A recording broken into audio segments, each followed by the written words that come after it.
So who are these little fish? These little fish live much different lives.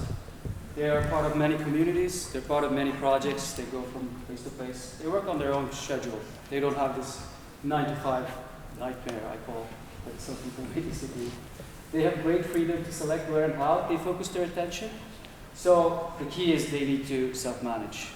Modern little fish, they need to self-manage. These people are usually fully remote.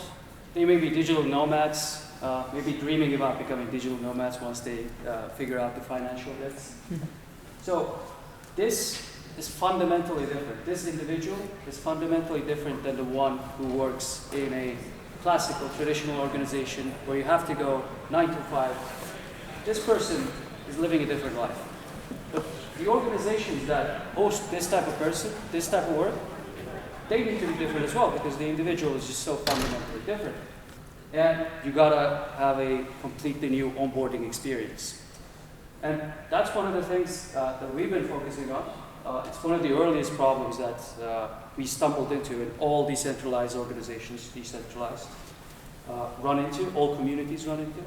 So the onboarding process here is much different from from traditional organizations, as in these onboarding processes are a filter rather than teaching someone who you've already hired, already locked into your system to learn about your system. But instead, it's the filter. You got to bounce off people who don't align with your values, and you got to pull in those guys who really align with your values and who want to build with you. So to do that, what we figured out was this thing. Maybe some of you are familiar with it. It's called Ikigai, or maybe a simplified version of the Ikigai, which contains 4 things: what you love, what you're good at, what you can be paid for, and what the world needs. So once you bring those 4 things and bring your organization in, that's the whole onboarding process. And we're starting publicizing it